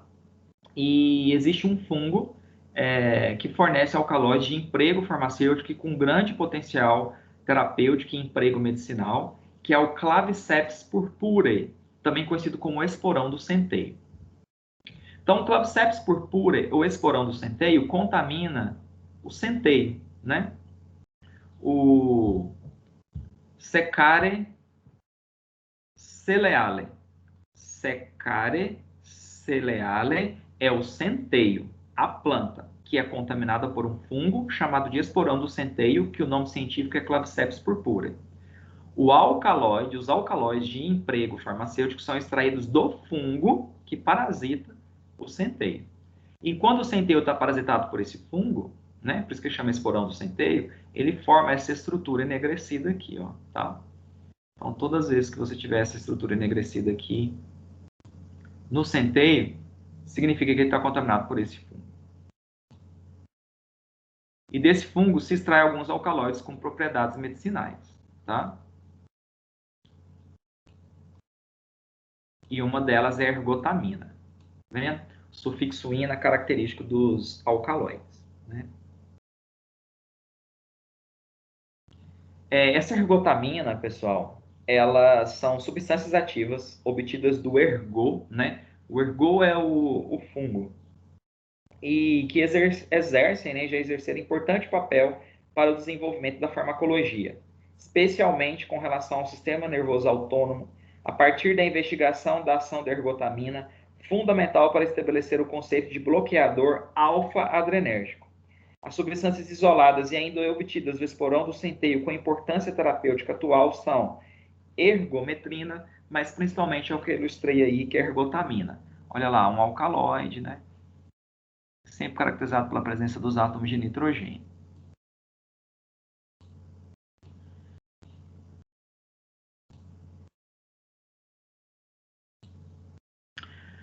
Bom, pessoal, essa ergotamina, ela é um bloqueador alfa-adrenérgico, um bloqueador dos receptores de adrenalina no sistema nervoso. A adrenalina prepara o organismo para reações de fuga e luta, né? Ou seja, quando, mediante uma situação de estresse, a adrenalina vai causar uma vasodilatação de vasos cranianos para melhorar a oxigenação e nutrição para o organismo reagir melhor, né? Quanto melhor o sistema nervoso estiver irrigado e oxigenado, melhor ele vai reagir a uma situação de estresse. Só que a dor de cabeça, a enxaqueca, ela é justamente essa vasodilatação. Então, tudo que causa vasoconstrição seria útil para o tratamento da enxaqueca. E se eu sou um bloqueador alfa-adrenérgico, eu impeço a ligação da adrenalina nesses vasos que não se dilatam, e para dor de cabeça, tudo que causa vasoconstrição seria o quê? Seria muito importante, tá? Então, a ergotamina, devido a isso, é o fármaco de escolha no tratamento da dor de cabeça tipo enxaqueca, não sendo indicada para a profilaxia dela devido à sua toxicidade. Da mesma forma que a sua administração prolongada não é recomendável. Ela é um potente vasoconstritor. Por quê? Porque ela é um bloqueador alfa-adrenérgico. bloqueador de adrenalina no sistema nervoso. E a adrenalina causa vasodilatação. Se eu exerço uma ação antagonista ou bloqueadora da ligação da adrenalina, eu vou estar causando vasoconstrição, né? O efeito da vasoconstrição da ergotamina pode estar relacionado com sua ação nos receptores também de serotonina, além do bloqueador, de ser um bloqueador alfa-adrenérgico, né? Desse fungo, o esporão do centeio ou Claviceps purpurea, tem um outro alcaloide também extraído, tá? Que é a ergotina. E a partir da ergotina, por processos de semissíntese em laboratório, se produz o ácido lisérgico, ou LSD, que é também, assim como a cocaína, muito utilizado devido às suas propriedades alucinógenas. Então, é uma droga utilizada com efeito recreativo, tá? Além de fungos, a gente consegue também extrair alguns alcaloides de animais. Tem animais muito primitivos, conhecidos como esponjas ou poríferos, né? E tem um gênero desse grupo, que é o gênero Dercitus, do qual se extrai um alcaloide chamado de dercitina. De novo, o sufixo ina é característico dos alcaloides. E que estudos estão demonstrando as suas propriedades promissoras como citotóxica. Tem toxicidade para células e daí o seu potencial de ser utilizado com o tratamento do câncer, né? Se é tóxico para a célula, é capaz de exercer uma ação sobre a diminuição da proliferação celular, o que seria importante para conter o crescimento de tumores, por exemplo, né? Bom, pessoal, mas a maior distribuição de alcaloides, apesar de poderem ser encontrados em outros reinos da natureza, né, como fungos, animais, exemplificados aqui por nós, seriam os vegetais e mais no grupo das angiospermas, que são os vegetais que têm flor, fruto e semente, né? As briófitas, os musgos, hepática, cantócero, pteridófita, samambaia, avenca, selaginelas, licopódios, cavalinhas. E gimnosperma, pinheiros, ciprestes, cedro, sica, ginkgo biloba, a efedra, né, araucárias, não tem tantos alcaloides assim. Agora, as angiospermas, que são vegetais com flor, fruto e semente, aí a diversidade é muito grande, tá? Todos eles com aquela característica, né, de caráter básico, com exceção das metilxantinas, e identificados pelo sufixo ina. Então, a gente viu conina, tobacurarina, atropina, iociamina, escopolamina, nicotina, cocaína, reserpina, morfina, codeína, colquicina, emetina, vinblastina, vincristina, né? Temos todos esses alcaloides aí encontrados em angiospermas.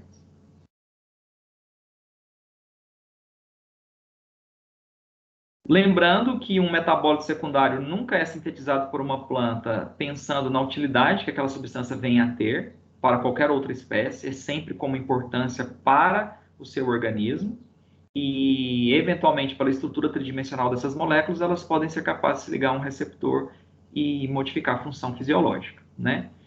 Por que plantas sintetizam alcaloides? Porque eles geralmente têm um sabor amargo, e essa é uma das formas que a planta tem de se proteger contra a predação por herbívoros ou insetos.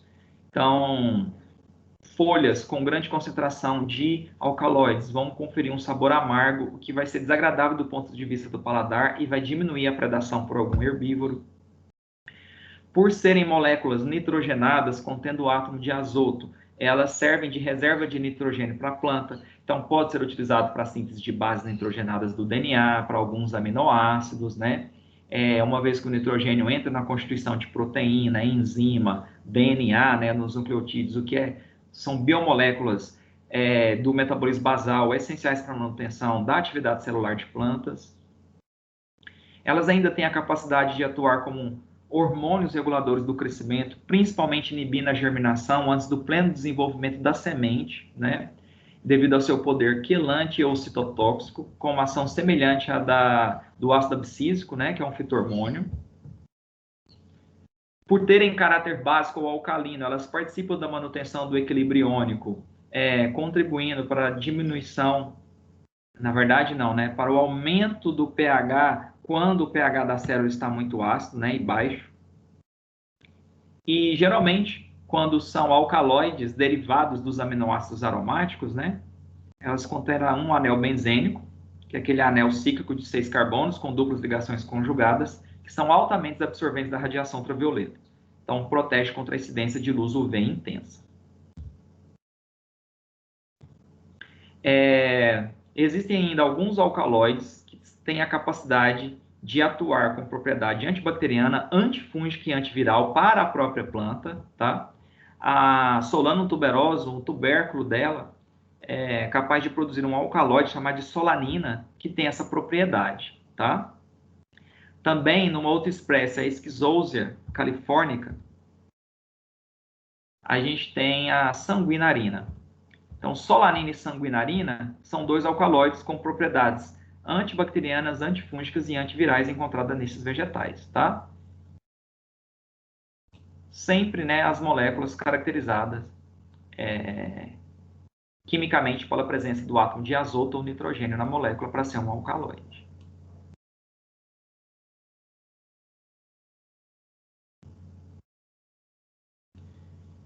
Bom, pessoal, para quem participou da nossa aula prática, nós fizemos um teste lá de prospecção fitoquímica para taninos, né? Para alcaloides, a gente também tem reações de detecção e caracterização, assim como os outros grupos também, né? Então, por exemplo, para identificar compostos fenólicos como flavonoides, a gente aquece 7 gramas da droga em pó em 60 ml de álcool 70. Para tanino, que foi feito em aula prática, a gente pega 2 gramas da droga em pó e aquece com 50 ml de água. E para alcaloide, para determinar se aquela planta tem ou não alcaloide, a gente coleta a planta, seca, passa ela para um moinho de facas.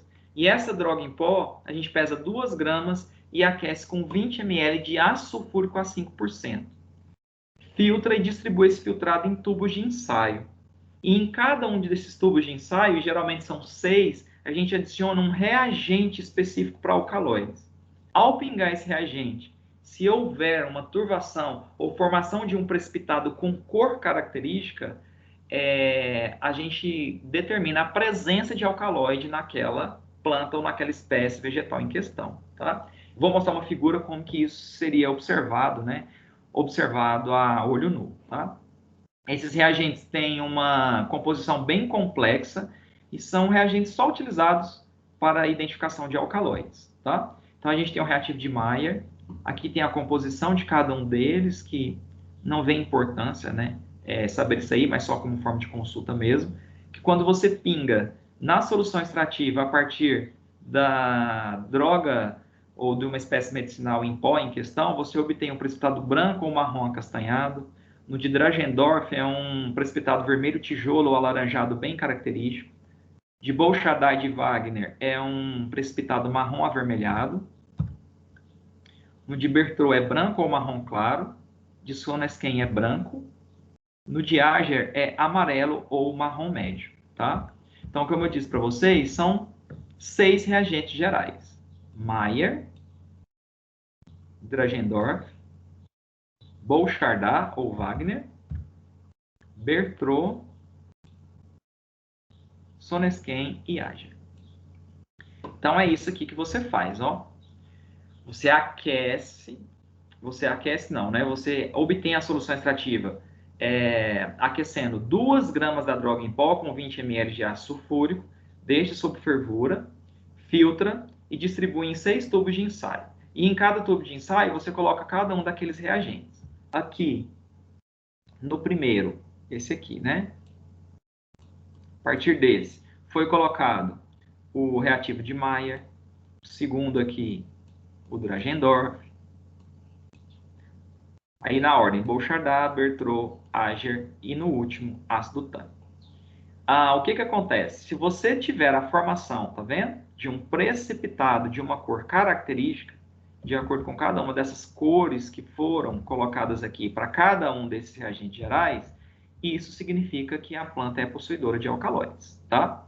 Então, olha lá, lembra, por exemplo, o de Ager leva à formação de um precipitado amarelo, né? O de Bertrand de um precipitado branco. O de Dragendorf leva à formação de um precipitado alaranjado ou vermelho tijolo bem característico, tá? que é esse aqui. Bom, essa é apenas um teste de detecção preliminar de alcaloides da prospecção fitoquímica e só te diz se a planta tem ou não alcaloide. Agora, qual alcaloide ela tem, e a gente viu que a diversidade é imensa, né? Lembra que a gente falou? Emetina, codeína, reserpina, coxina, atropina, escopolamina, morfina, conina, tobacurarina, né? Qual alcaloide? Aí tem que ir para técnicas de cromatografia para isolar e espectroscopia para elucidar a estrutura tridimensional. Isso aqui é só um teste de prospecção fitoquímica preliminar, só para detectar a presença do fitoquímico alcaloide na planta, se tem ou não. Tá? Se levar à formação desse precipitado, tem. Se você pingar os reagentes e só mudar a cor, pode até ficar vermelho, marrom, branco, né? Amarelo, mas não houver a formação do precipitado, que se deposita no fundo do tubo, não se considera como tendo alcaloide. Tá?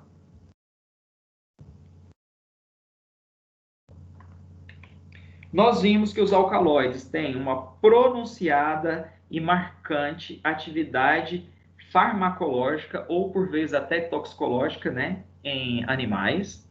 Citamos já vários exemplos e aqui a gente vai ilustrar alguns deles novamente.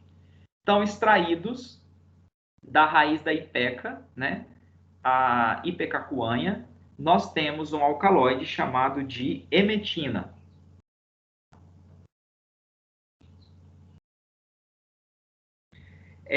A emetina, ela é obtida a partir da Carapichea ipecacuanha, que é o nome científico dessa planta aí, que é a ipeca. E o alcaloide está presente principalmente na sua raiz, como ilustrado aí na figura, né?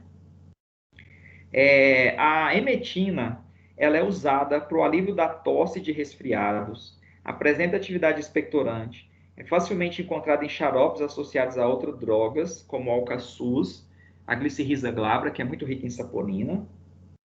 Também a apresentação emética, indutora do vômito. Por isso que é muito comum o chá da planta ser utilizado por índios quando se verifica um caso de intoxicação, tá?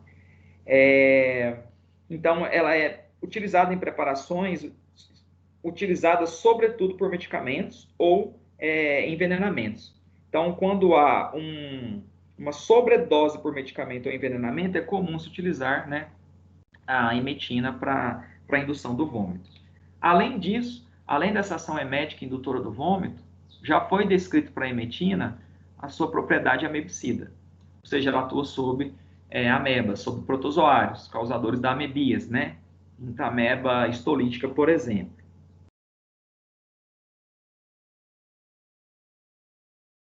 Atropina, iociamina, escopolamina, assim como a escopolamina presente no Buscopan, né?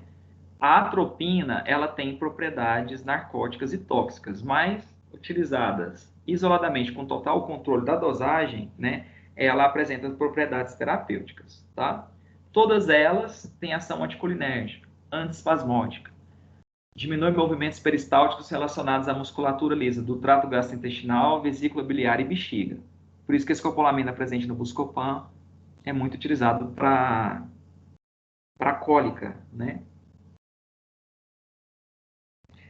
O interesse nas ações de substâncias antimuscarínicas, né? Porque os receptores de acetilcolina podem ser do tipo muscarínico ou nicotínico. No caso dessas substâncias aí, atropina, iociamina e escopolamina, são alcaloides que antagonizam, né? Ou são bloqueadoras do receptor muscarínico. O interesse nas ações dessas substâncias antimuscarínicas sobre o estômago e o intestino deriva de seu largo emprego como agentes antiespasmódicos nos distúrbios gastrointestinais e no tratamento da úlcera péptica. A secreção salivar é particularmente sensível à inibição por substâncias antimuscarínicas, as quais podem abolir por completo a secreção copiosa e aquosa induzida pelo sistema nervoso parasimpático. A boca fica seca, tornando-se difícil a fala e a deglutição. A estimulação do parasimpático aumenta o tônus e a motilidade e relaxa os esfínteres, favorecendo a passagem do quimo através dos intestinos.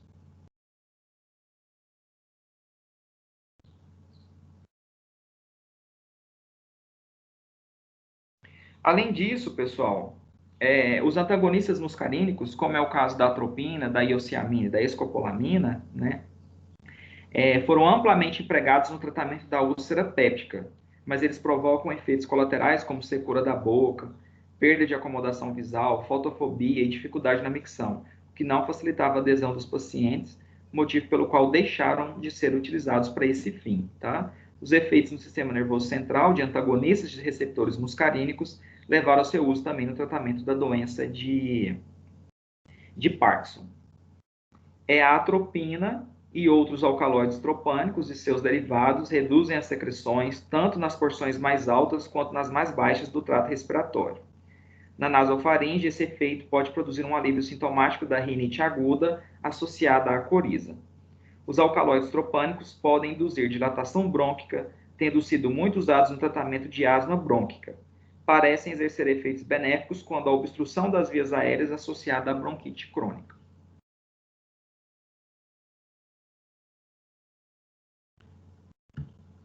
Essa planta aí é a Rauwolfia, e aí a gente tem para ela o que a gente chama de alcaloides da Rauwolfia, do qual a gente destaca a reserpina.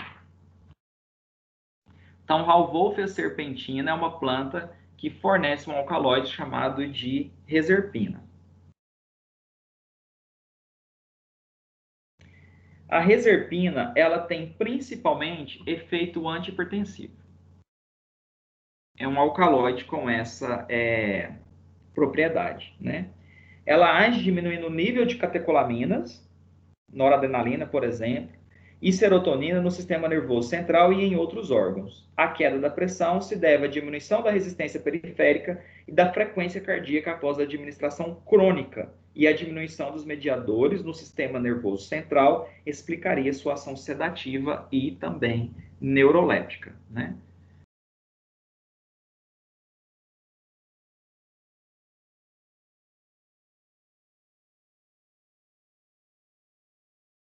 Essa aí já foi uma planta ilustrada por nós, né, como alcaloide verdadeiro. Fornece um alcaloide verdadeiro, que no caso é a quinina. A planta é a Cinchona officinalis, a partir das suas cascas se extrai a quinina, que tem propriedades contra o plasmódio, o protozoário causador da malária, então é antimalárico. No caso, ela também tem a propriedade de ser utilizada em bebidas, conferindo um sabor amargo e astringente, como é o caso da água tônica, né? Que acaba sendo útil na estimulação de secreções digestórias. Do fruto da papoula se obtém um suco espesso que é o ópio, que é repleto de alguns alcaloides, como morfina, codeína, né? Tem-se também a papaverina, que é anticolinérgica, narceína, narcotina e tebaína também. Foi a planta uma das primeiras fornecedoras de alcaloides, né? E a partir do qual se isolou, por exemplo, a morfina, a codeína, né? A morfina, como eu já disse para vocês, é um poderoso analgésico e narcótico, sendo um dos analgésicos mais valiosos para o alívio da dor severa empregados na clínica, né? Ela causa dependência química e psíquica, pois ao mesmo tempo que promove o alívio de fortes dores, também induz a um estado de euforia e de desprendimento mental. Ao interromper o uso regular, os usuários apresentam sintomas de abstinência, agitação, cólica abdominal, diarreia, náusea, vômito, que pode durar até 14 dias e cessam com a administração de uma nova dose. Pelo fato de causar tolerância e dependência, a morfina é utilizada somente em casos de dores intensas, quando o paciente não responde a outros analgésicos e ainda em pacientes em estágio terminal. Então, como eu disse, apesar da ação de morfina ser extremamente eficiente por ela atuar em receptores opioides do sistema nervoso central, que é onde moléculas endógenas se ligam como as encefalinas, exercendo uma excelente ação analgésica, o fato dela causar essa dependência em virtude dos efeitos, né, ocasionados por ela, faz com que ela fique basicamente resguardada para casos de pacientes terminais de câncer, né? Já a codeína é um dos alcaloides do ópio mais empregados na prática terapêutica. Como é encontrada naturalmente em pequenas quantidades, é comercialmente obtida por semissíntese a partir da própria morfina. porque a partir da morfina se obtém a heroína também, né, por semissíntese em laboratório. A codeína é um pouco menos eficaz do que a morfina, pois sua ação depende da desmetilação parcial da codeína no fígado em morfina. Isso depende do metabolismo lá do citocromo P450 hepático para converter a codeína, né, em morfina. Após essa biotransformação, a metabolização da codeína será igual à da morfina. Raramente a codeína é utilizada de forma isolada como analgésico. No Brasil, ela é muito empregada associada a anti-inflamatórios não esteroidais, como o paracetamol e também o diclofenaco sódico, administrados por via oral. Tanto a morfina quanto a codeína são considerados protótipos para a semissíntese de outras substâncias. Tem a hidromorfona, oximorfona, e como eu disse para vocês, é a partir também desses analgésicos opioides que, por semissíntese em laboratório, você consegue obter a heroína, né? Que é uma droga com efeitos recreativos. E aí, geralmente, essa codeína, comum ela vinha em apresentações comerciais ou especialidades farmacêuticas associadas a alguns anti-inflamatórios não esteroidais, né? É muito conhecido aquela apresentação comercial, que é o Paco, né? Que tem paracetamol associado a fosfato de codeína.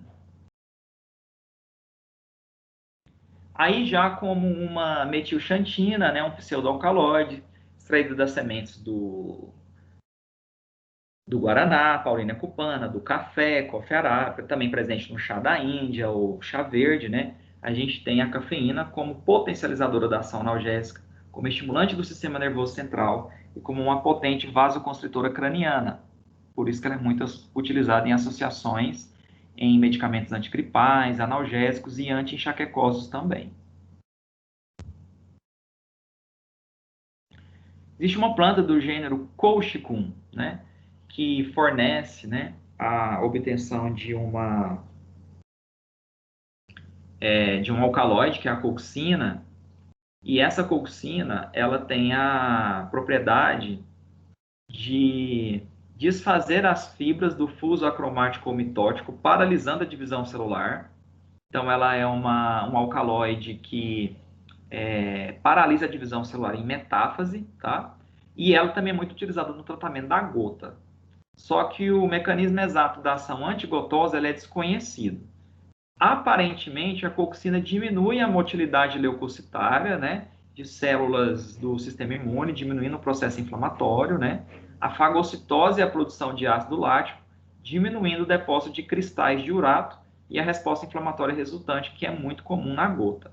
Ela também pode interferir com a formação de quininas e de alguns leucotrienos, que são moléculas pró-inflamatórias. Do gênero efedra, que é uma gimnosperma, a gente extrai a efedrina, né, que apresenta propriedades broncodilatadoras, descongestionantes, usada como alívio da asma, rinite, tosse, sintomas gripais e bronquites, como a gente já falou. E a pseudoefedrina está numa apresentação comercial, que é o Efortil, que é utilizado com ação hipertensiva, né? Falamos também da ergotamina, extraída de um fungo que parasita o centeio, né, que é o esporão do centeio, o Claviceps purpura, que fornece um bloqueador alfa-adrenérgico, que é a ergotamina, muito presente em apresentações comerciais anti-enxaquecosas, que por ser um bloqueador de adrenalina no sistema nervoso, você diminui a vasodilatação de vasos responsáveis pela oxigenação e nutrição dos neurônios. E dor de cabeça é vasodilatação. Então, tudo que causa vasoconstrição seria útil no manejo de sintomas da enxaqueca, né? A partir também de uma plantinha conhecida como Cataranthus roseus, ou vinca, né? A gente tem os alcaloides da vinca, vincristina e vinblastina.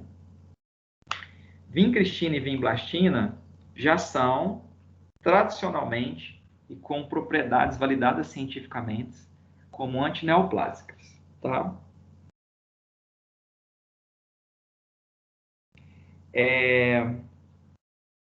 Esses alcaloides esses alcaloides da vinca, tá? são alcaloides com excelente propriedade em causar a despolimerização de tubulinas, que são proteínas que participam da formação do fuso acromático ou fuso mitótico, que ocorre para a divisão celular. Imagine isso em caso de células que estão se multiplicando atipicamente de modo desordenado, que nada mais é do que o tumor. Se você tem drogas que são capazes de despolimerizar, como a vincristina e vinblastina, as moléculas de tubulina que formam fuso acromático ou mitótico, a célula não consegue separar os cromossomos e a divisão celular ela não progride, ela fica paralisada em metáfase. E em caso de tumor, que é uma proliferação desordenada de células, isso seria extremamente útil e importante, tá? E por isso que elas são utilizadas como drogas quimioterápicas antineoplásicas, tá certo?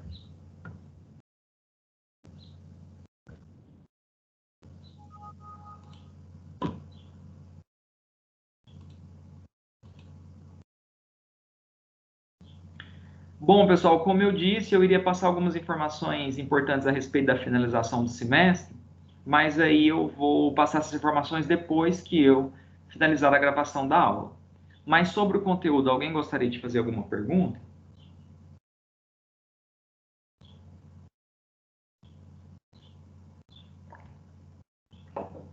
Tá tranquilo, professor. Então é isso, pessoal. Obrigado pela atenção, boa semana, fiquem com Deus.